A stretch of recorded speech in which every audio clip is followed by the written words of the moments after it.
Washington is reeling tonight from a new twist in the Mueller investigation. The special counsel reportedly issuing a subpoena to Kristen Davis, the so-called Manhattan Madam. Good evening. I'm Mike Emanuel in for John Scott. This is the Fox Report. TMZ was first to report that Mueller wants to talk to Davis. She served time for her role in running a New York City prostitution ring. It's not clear what Mueller wants to ask her. What we do know is that Davis used to work for Roger Stone. The former Trump campaign advisor is facing increased scrutiny from the special counsel over his alleged contacts with Kremlin-linked hackers. Stone maintaining he did not collude with the Russians. Sure, Mr. Mueller has had full access to my emails, and therefore he is well aware that there's no evidence whatsoever. In my view, in all honesty, this is a fishing expedition. All this as President Trump reacts to the news that his former lawyer, Michael Cohen, secretly recorded a conversation with him before the election where the two discussed a possible payment to a former Playboy model who says she had an affair with the president more than a decade ago. That recording is among the evidence seized by the FBI during its raids on Cohen's home and office earlier this year. We have Fox team coverage on this. Laura Ingle is live near the president's New Jersey golf club. But we begin with Garrett Tenney in Washington. Garrett, how does Kristen Davis figure into this investigation? Well, Mike, Roger Stone has long been a person of interest in the special counsel's investigation, and that is in no small part because of his contact during the campaign with the hacker group Guccifer 2.0, which we now know was operated by Russian intelligence officers. Now, investigators have already interviewed a long list of folks with close ties to Roger Stone, and Kristen Davis would be the latest addition to that group. In an edition with the Washington Post Friday, Davis described Roger Stone as one of her best friends and called the Mueller probe a witch hunt, saying, quote, "In terms of Russian collusion, I know nothing. They seem to be going back with him and picking up people who worked for Roger and some people who are disgruntled." Now, while Davis and Stone have worked together on various projects over the years, Stone said in that interview last night that she wasn't working with him in 2015, and the only reason he can think of for why Mueller's team would want to speak with Davis is because of her close ties to him and in hopes of finding something they can use against him. Mike? Garrett, separate from that, we're also learning more about this recording Michael Cohen made of a conversation he had with President Trump before he was President Trump. What can you tell us about that? Well, sources familiar with the investigation tell Fox News this recording was made in September 2016, just a couple of months before the election, and the conversation revolved around a possible payment to former Playboy model Karen McDougal, who claims she had an affair with Donald Trump back in 2006. Cohen allegedly suggested he and Mr. Trump buy the rights to McDougal's story to prevent the allegations from becoming public. Fox News has learned the FBI obtained this recording that Cohen made during its raids on his home and office back in April. For his part, Cohen has not commented on the recording, so we don't know why he made it and if there are any other recordings he made of other conversations with the president. Mike? And Garrett, some breaking news as the Justice Department releases those long-awaited Carter Page FISA documents. What do we know? Well, Mike, the FBI just released these documents today, 412 pages, and this is related to the wiretapping of Carter Page, who is a former campaign advisor to President Trump. These documents have been the subject of intense fighting on Capitol Hill between Republicans and Democrats. The documents include an October 2016 application to the Foreign Intelligence Surveillance Court to wiretap Page. A lot of the information here is redacted, and we're still going through it, but the documents do include some of the FBI's justifications for their wiretap request, including claims that Page was recruited by Russia to assist in undermining and influencing the outcome of the 2016 election, and that he was in fact an agent for the Russian government. To date, Page has not been charged with any crimes and has repeatedly denied those claims. The FISA application issue has been a long-standing one for Republicans on Capitol Hill, who point to the FBI using some of the evidence in its request to have this wiretap approved from the Steele dossier, which was in part funded from Democratic sources. Now, this whole FISA issue is also under investigation by the Department of Justice's Inspector General. That probe is still ongoing. Mike? All right, Garrett Tenney leading us off live from Washington. Garrett, thanks a lot. Director of National Intelligence Dan Coats walking back his comments after learning President Trump and Russian President Vladimir Putin might meet at the White House this fall. He says he meant no disrespect with his, quote, awkward response. Laura Ingle is in Berkeley Heights, New Jersey, not far from the president's golf club where he is spending the weekend. Hi, Laura. Hi, Mike. Well, Director Coates is looking to set the record straight tonight after what happened on stage at the Aspen Security Forum when he seemed to be caught off guard. You may have seen some of this tape. His reaction was widely discussed and replayed this week after he heard the news about President Vladimir Putin of Russia during a live interview. Here's how it went down. The White House has announced on Twitter that Vladimir Putin is coming to the White House in the fall. Say that again?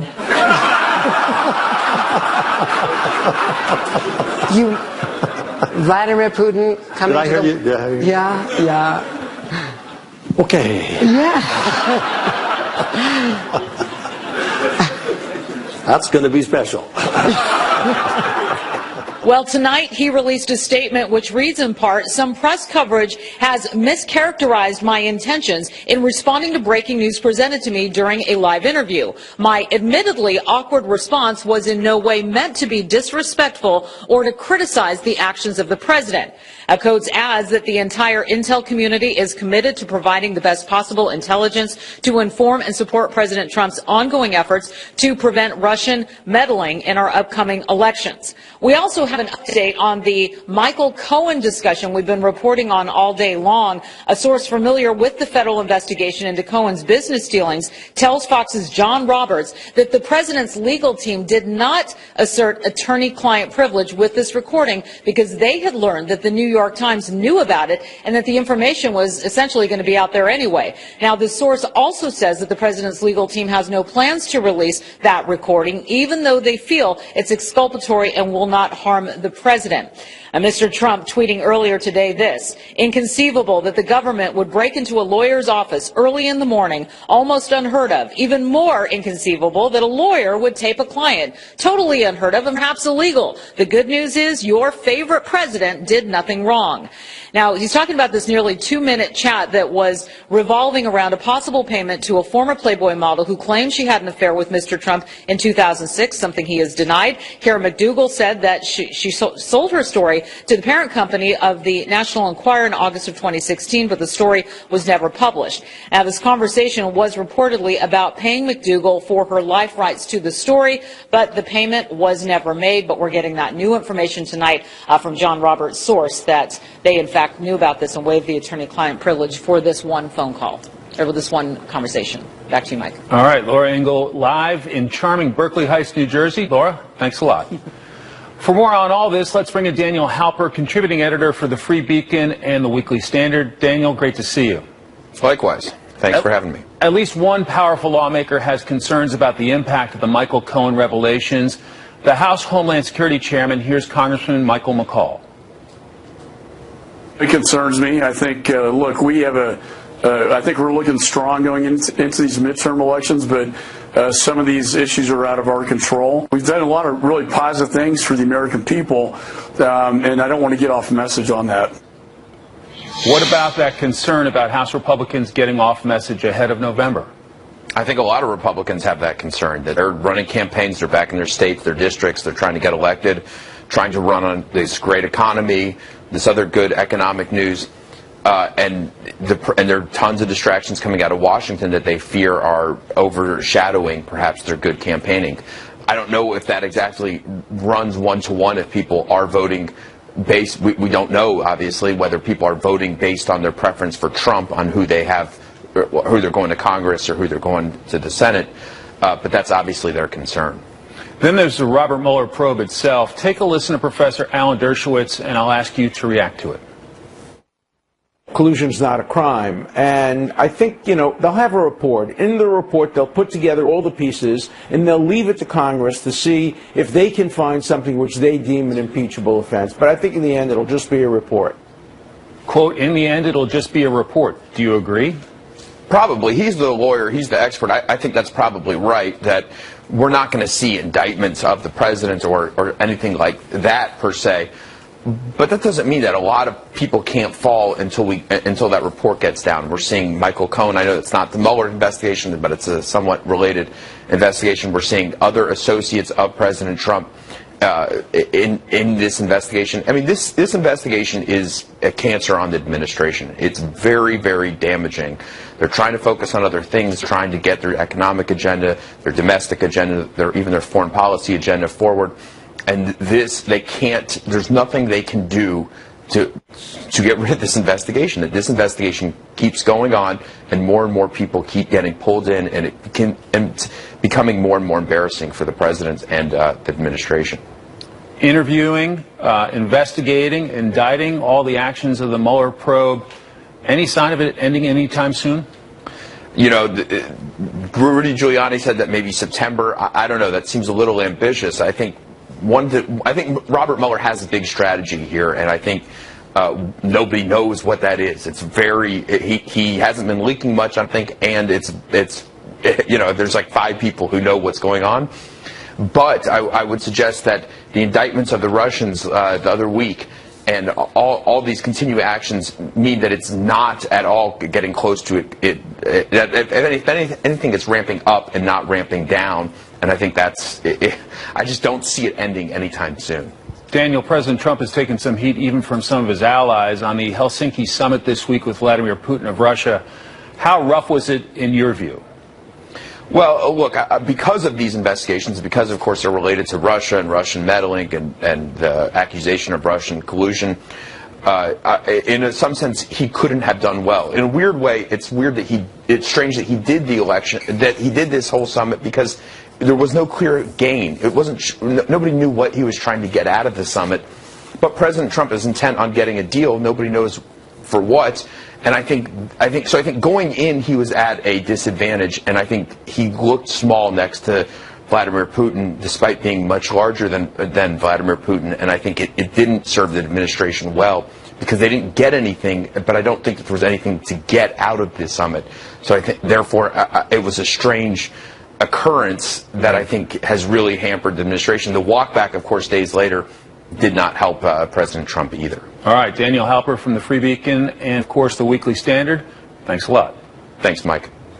A community in mourning as the NTSB investigates Thursday's deadly duck boat crash near Branson, Missouri. Hundreds gathering last night for a candlelight vigil honoring the 17 victims killed when their tour boat capsized in stormy weather. We're also hearing from the survivor who lost 9 family members in the accident. I don't have anything to say to the owner. I don't have anything to say to the captain. To the survivors of the boat, I'll continue to keep you in my prayers. I know what you're going through. To all the lives that were lost. It was so much. To all the lives that were lost, I just pray that they're continuing to live on in their families' hearts. Heartbreaking. Mike Tobin is live in Branson. Mike, what's the latest on this investigation? Well, what we got from investigators today is a rough sketch of where the investigation is going. Part of what the NTSB wants to examine is some of what you just heard from Tia Coleman, her testimony. She is a survivor of this duck boat tragedy. And one of the things she said is that the passengers on board this boat were told that life vests won't be necessary, and they were not given life vests. Investigators are going to look at the weather data, that storm, severe thunderstorm warning, how that information was ingested. Was it relayed to the crew on time? Was it respected? Was it acted upon? One thing we heard from the State Attorney General, Josh Hawley, is that the parent company that owns the boats, Ripley Entertainment, has not been cooperative. But we got a different story from the NTSB. Cooperation from the Ripley company has been outstanding. They brought an exemplar vehicle out for us to investigate, to look at, to familiarize ourselves. Now, the official name of the boat that went down is Duck Boat Stretch Number 7. It was equipped with a black box that should have recorded video from multiple angles as well as GPS data. Divers did retrieve that black box. It has been sent to Washington. It has not been examined yet. Other things investigators are going to look at: maintenance records of the boat. They want to look at a lot of weather data, including the water temperature. We do know now that wind speeds were recorded at 73 miles per hour, just shy of hurricane force winds. And one other note about about the investigation. We know from now a source close to the investigation that there is indeed tension between state and federal investigators. Turf wars have boiled up out here. Mike? Mike, that video is really compelling, seeing how bad the stormy conditions were. Is there some thought about whether the duck boats should be pulled from the water? I asked that to NTS investigator Brian Young, and he says simply it's too early to make that determination. But a lot has been written about these boats. This is a World War II design on these particular boats. A lot has been written about blind spots for the drivers, absence of a secondary type of flotation like foam in the hulls that would prevent it from sinking if the boat indeed was swamped. And a lot has been written about that canopy that it could trap people inside of the boat. But again, the NTSB says it's just too early to make that call, Mike. Mike Tobin, live in Branson, Missouri. Mike, thanks a lot. Right now, Secretary of State Mike Pompeo and U.S. Ambassador to the United Nations Nikki Haley getting on North Korea for violating sanctions, but we'll tell you why they're also calling out China and Russia. Plus, hundreds of protesters rallying for migrant children and their families separated at the southern border to be reunited. This, as a federal judge says he was impressed with the government's efforts to reunify those families. More on the situation at the border and in the courtroom still ahead. It's criminal. He's an evil criminal to do that to the children. People have the right to ask for asylum. The United States accusing North Korea of violating sanctions by smuggling oil and coal. Secretary of State Mike Pompeo and United Nations Ambassador Nikki Haley meeting with UN Security Council representatives yesterday and then giving an update on the effort to hold North Korea accountable. All UN member states have unanimously agreed to fully enforce sanctions on North Korea, and we expect them to continue to honor those commitments. When sanctions are not enforced, the prospects for the successful denuclearization of North Korea are diminished. We can't do one thing until we see North Korea respond to their promise to denuclearize. We have to see some sort of action. Despite blaming Russia for helping North Korea, Pompeo says a potential meeting this fall between President Trump and Vladimir Putin at the White House would be valuable, and he hopes it happens. Hundreds taken to the streets of Los Angeles demanding the city do more to protect migrants and asylum seekers. This comes as a federal judge praised the Trump administration for making, quote, great progress reuniting more than 2,500 children who were taken from their parents at the southern border. Jeff Paul is live in Los Angeles. Jeff, what's the scene there? Well, Mike, that large crowd just kind of dispersed a little bit ago, but earlier, big crowd out here, hundreds of people putting the emphasis on immigration issues, specifically the separation of immigrant families from their kids. Now, there were a few speakers, but shortly after that, the group took to the streets. They marched along 2 lanes of traffic in L.A., chanting, holding signs, and trying to get the community to realize that they still care and are worried. They're also concerned about the Thursday deadline that's supposed to reunite those separated parents with their kids. I think that they need to work a lot harder into actually thinking of a way that we can, solve this crisis and not just say, okay, all the families are together, the problem's solved. Now, as of Friday morning, 450 kids ages 5 and older have been reunited. Mike? Jeff, is the Trump administration on track at this point to meet the reunification deadline?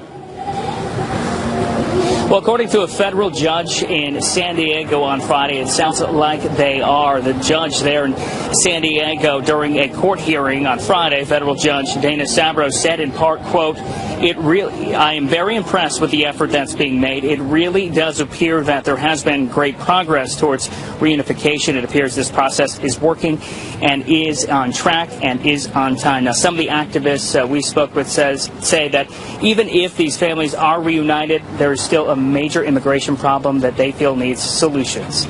Mike? Jeff Paul, live in Los Angeles. Jeff, thanks a lot. Amazon under fire for selling facial recognition software to police departments. Is it Big Brother or just modern police work? Dan Springer has the story. When police officers in Washington County, Oregon need to identify a criminal from a surveillance camera image, they now turn to Recognition, software from Amazon that in seconds can make a match among the jail's 300,000 booking photos. It's how they caught Travis Daffern, who was convicted of, among other things, stealing nearly $1,000 worth of tools from a Lowe's store. The technology also worked to identify this suspect from a police sketch, and it was not fooled by another criminal who shaved his beard. We want to be on the forefront of fighting crime and keeping our community safe. We recognize that criminals will keep committing crimes, and they will always be trying to find ways to stay ahead of the law enforcement investigations. And this is just another tool. But critics call the government's use of facial recognition illegal surveillance of law-abiding citizens. The American Civil Liberties Union sent a letter to Amazon CEO Jeff Bezos demanding the company stop selling the web service to law enforcement. In the public spaces where people are moving about that are covered by these surveillance cameras, they are being facially recognized and effectively, in our view, being treated as suspects. The ACLU points to China as the ultimate slippery slope. The government has cameras everywhere and actually rates citizens based on their public behavior. The theory? People act better when they know they're being watched. Despite pressure from community groups, Orlando police will continue testing Recognition using city cameras. Washington County says its citizens welcome the technology, and they point out it's not hooked up to public cameras, so there's no real-time surveillance. But even that usage is probably legal under the Supreme Court's third-party exposure doctrine. What members of the public can see, the police can see too, and they can use technology potentially to aggregate that data. Amazon issued a statement saying the company requires all customers using Recognition to comply with the law. And it points out the technology can be used for a lot of things, like, say, helping find lost children at theme parks. But some investors are so worried about lawsuits, they recently delivered a petition asking Amazon to pull the plug. In Seattle, Dan Springer, Fox News. America's original sanctuary city is once again breaking ground in the immigration debate. The controversial new policy and why it could be overturned. Plus, could a surge of democratic socialism spell bad news for the party come November? I think what's very exciting is the Democratic Party has extraordinary candidates all across the country. They will, when they get elected, bring a whole bunch of new ideas to the Democratic caucus.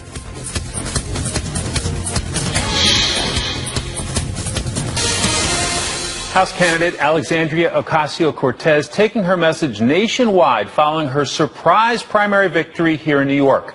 She's in Missouri today, stumping for Cori Bush. Ocasio-Cortez's platform of democratic socialism is seeing renewed popularity, prompting some to ask how liberal is too liberal for mainstream Democrats. We're a big party, a big tent. I think we have lots of different views in the Democratic caucus on a number of issues. What I think is really important is there's a lot of energy for our candidates all around the country. We have extraordinary veterans, great women, great business leaders who are running, who want to make a difference. I think when we go back into the majority with this great new class, it will be exciting for the country. Jillian Turner has more from Washington. 42 men and women are running for office at the local, state, and federal level this year who've got the formal endorsement of the Democratic Socialists of America. This, according to the Associated Press. These candidates span 20 states, and they include Florida, Hawaii, Michigan, and Kansas. It's the latest evidence that as the Trump presidency hits the 18-month mark, Democratic socialism is becoming an increasingly powerful force in Democratic politics. Some of its newest faces are laying out the organization's priorities more forcefully than ever before. We want to be a nation that allows improved and expanded Medicare for all. We are a nation that will not stop until every child is born with the opportunity to go to college or trade school free of cost. And we will not rest. We will not rest until every person in this country is paid a living wage to lead a dignified life. And they're clear on who their friends and enemies are. We say to Trump, instead of showing us your strength by tearing children from their families, Where was your strength in standing up to Putin and Russia who are undermining American democracy? Until recently, the organization and its political ideology operated on the fringes of the liberal movement's farthest left flank. But now they've got 45,000 dues-paying members and are making inroads into states and communities traditionally carried by the GOP. They said the people of Kansas don't want those things. They told me that I would not be welcome. But you have proven them wrong. This week, Ocasio-Cortez and Bernie Sanders hit the campaign trail together in Kansas to support James Thompson. And today, she's in Missouri campaigning for Cori Bush. Mike? Jillian Turner, thank you. For more on all this, let's bring back Daniel Halper, contributing editor for the Free Beacon and the Weekly Standard. So there have been questions since President Obama left office, Daniel. Who's the leader of the Democratic Party? Are Bernie Sanders and Ocasio-Cortez in charge?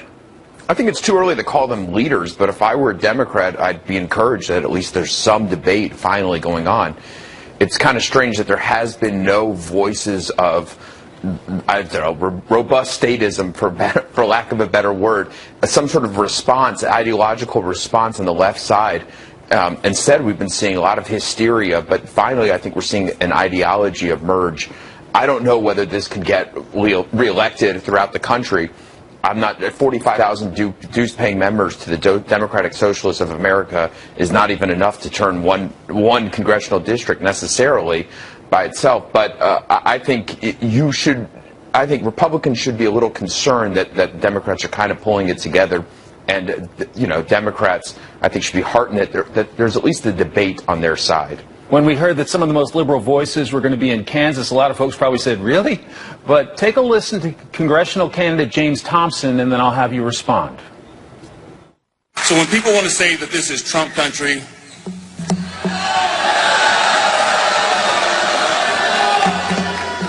I say hell no.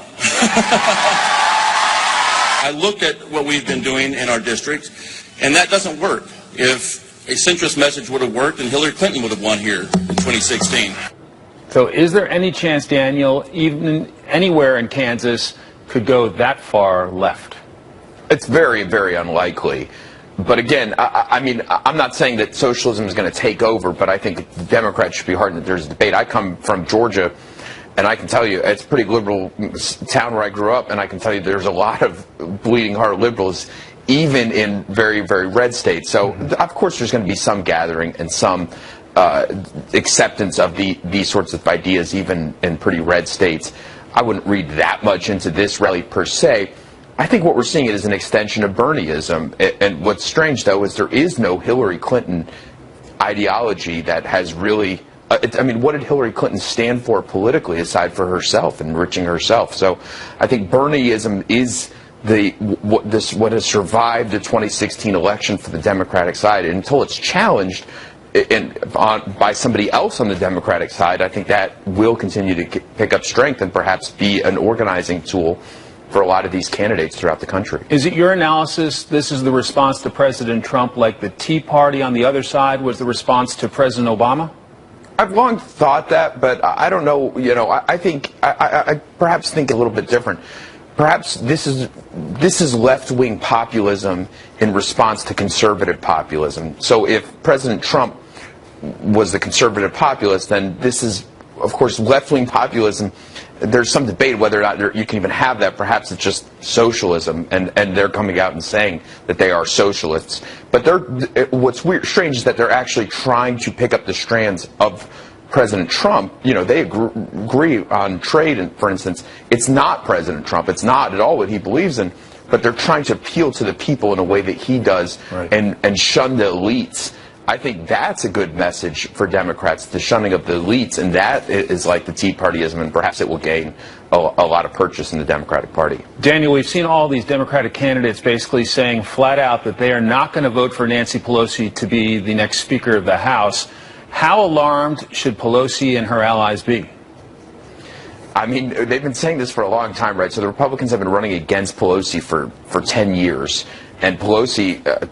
to her amazing credit, I guess, has been able to persevere. So I wouldn't count her out exactly yet, but obviously her days have, I guess her days have long seemed numbered, right? It's amazing that she's still standing. in the Democratic Party, considering how Republicans have run against her for so long.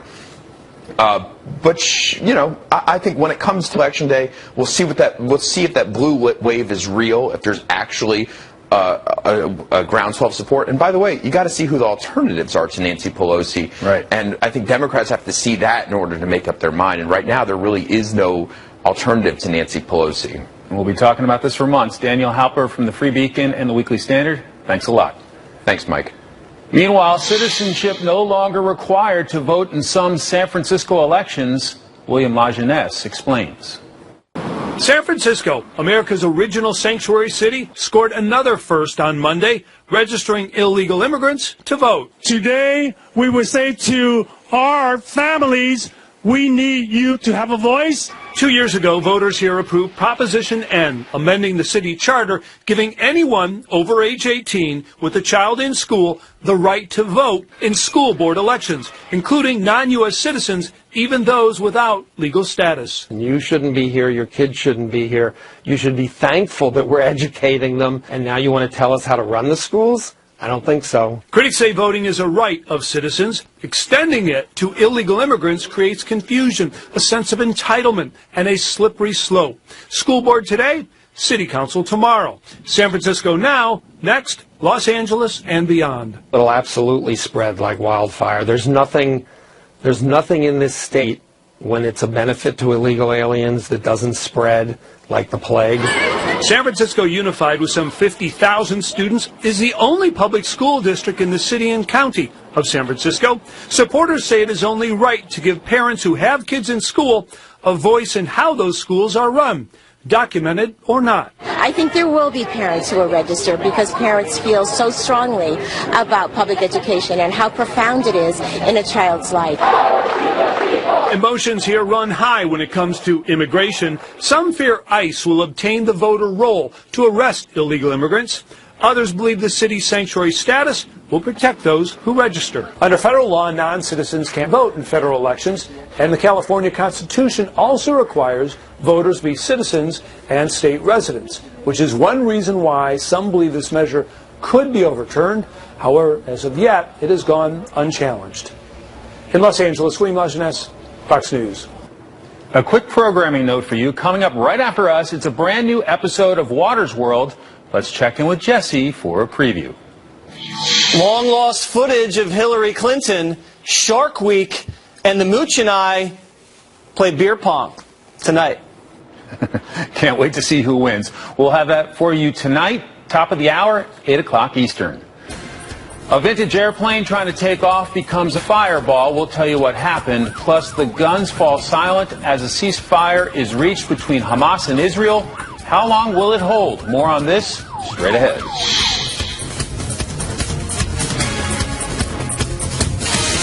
Hamas says it has agreed to a ceasefire with Israel. This after a sniper killed an Israeli soldier along the Gaza border. The Israeli military responding by destroying dozens of Hamas targets. Ryan Chilcote is in London with more. Mike, an Israeli tank fired rounds into Gaza earlier today. The Palestinians didn't respond, so that one-day-old ceasefire remains in place. But keep in mind, it's the second ceasefire we've seen in less than a week, and it's already being tested. So clearly a precarious situation in Israel and in Gaza. Now, what sparked a lot of this violence was the murder of an Israeli soldier by a Palestinian sniper. But there have been a lot of other attacks. The Palestinians have been using kites, effectively attaching incendiary devices to them, turning them into firebombs and sending them over the fence into Israel. In the past, the Israelis have responded to that by tightening the economic blockade of Gaza, but now they appear to be prepared to use military force. This has all got the UN Secretary General very concerned. He's just issued a statement in which he said, and I quote, "I call on Hamas and other Palestinian militants to cease the launching of rockets and incendiary kites and provocations along the fence. And Israel must exercise restraint to avoid further inflaming the situation." Now, Mike, here's the deal. Israel and Hamas have fought 3 wars in the last decade. The last war just 4 years ago. The concern is that what was a flare-up earlier in the week that is now a ceasefire could, if things spiral out of control, turn up again as a full-fledged war. No one wants to see that happen. Mike? Ryan Chilcote, thanks very much. A World War II era plane crashing this morning at a Texas airport. The Burnett County Sheriff's Office said the vintage C-47 was trying to take off when it hit the ground. The aircraft burst into flames. Luckily, all 13 people on board managed to get out in time. One person was airlifted to the hospital with significant burns, and 7 others had minor injuries. Investigators are looking into the cause of the crash. Former presidential candidate Hillary Clinton taking aim at the man who beat her on Election Day, what she had to say about President Trump's meeting with Vladimir Putin, plus a powerful storm making its way across the East Coast. The detailed forecast coming up next. The first day of Ozzy Fest kicking off here in New York City with a highly anticipated appearance by Hillary Clinton. Brian Yennis joins us with the latest. Hi, Brian. Hi, Mike. Well, speaking for about 45 minutes on stage in Central Park today, Secretary Hillary Clinton made her first on-camera public comments about the Helsinki summit between President Trump and Russian President Vladimir Putin. In front of a few thousand people at Ozzy Fest, a political festival, Clinton criticized President Trump for trying to go above and beyond to be friends with Putin. She insinuated that President Trump was unprepared for the meeting. She said Trump did not have vigorous debate or discussions with his advisors about Russia before the meeting, because if he did, he would not have even considered to allow Russia to interrogate a former U.S. ambassador to Moscow, Michael McFaul, an idea Putin proposed during the summit. The idea that the president even considered for a nanosecond turning over the former ambassador to Russia, Mike McFaul, was simply unbelievable. And in this case, it doesn't seem like our president cares. He wants to be friends with Putin for reasons that we're all still trying to figure out. Clinton also thinks the White House should not have allowed President Trump to meet one-on-one with Russian President Vladimir Putin alone. She says it's alarming that the White House, in her opinion, has allowed Russian President Putin to dictate to the world what was said in that private meeting.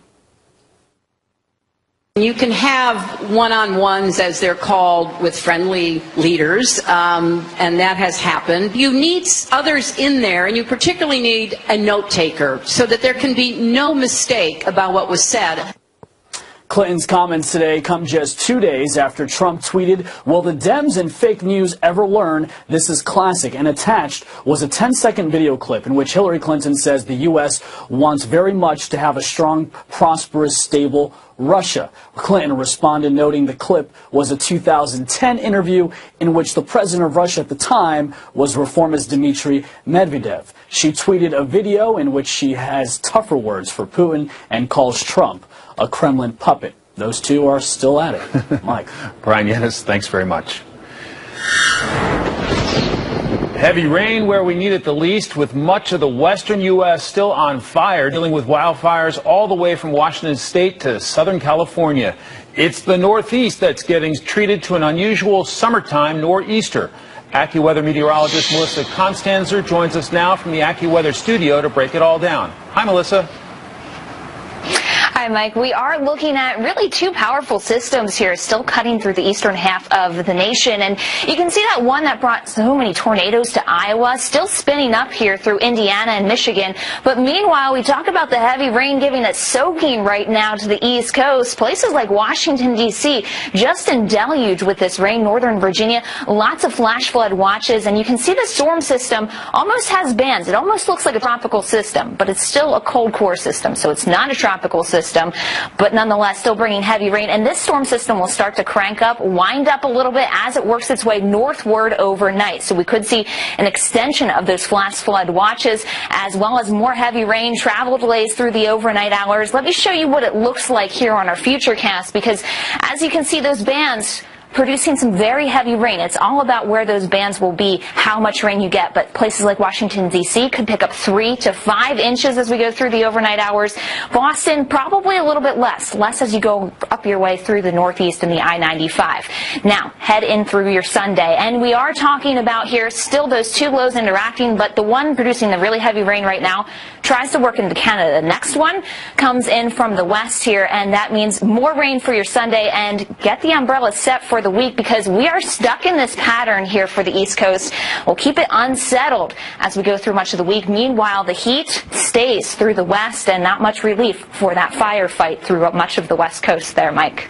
Melissa, I've got a message from family and friends back in the D.C. area. Please make it stop. Thank you. I wish I could. Thanks for joining us. Facebook has suspended a Boston-based analytics firm as the social media giant investigates the company's sharing and collection of user information. Crimson Hexagon reportedly has contracts with the U.S. government agencies as well as a Russian company linked to the Kremlin. Facebook says it's trying to figure out whether the firm has violated its policy against providing data for government surveillance.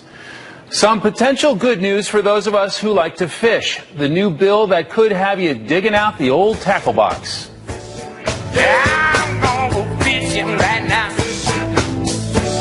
Yeah, I'm gonna go fishing. Yeah, I'm gonna go fishing. Yeah, I'm gonna go fishing. Some members of Congress are working to loosen restrictions on recreational fishing. A GOP House proposal could lead to higher catch limits, allowing folks to take home more fish from federal waters, stretching hundreds of miles into the ocean. The measure is opposed by some environmental groups and commercial fishermen, as well as restaurants. The running of the bulls, Hemingway style, as Ernest Hemingway lookalikes parade through the streets of Key West with life-size replica bulls on wheels. This is all part of Hemingway Days, festivities to celebrate the American author's 119th birthday. He lived and wrote on the island during the 1930s. And that's how Fox reports this Saturday, July 21st. I'm Mike Emanuel. Thanks for watching. Water's World starts right now.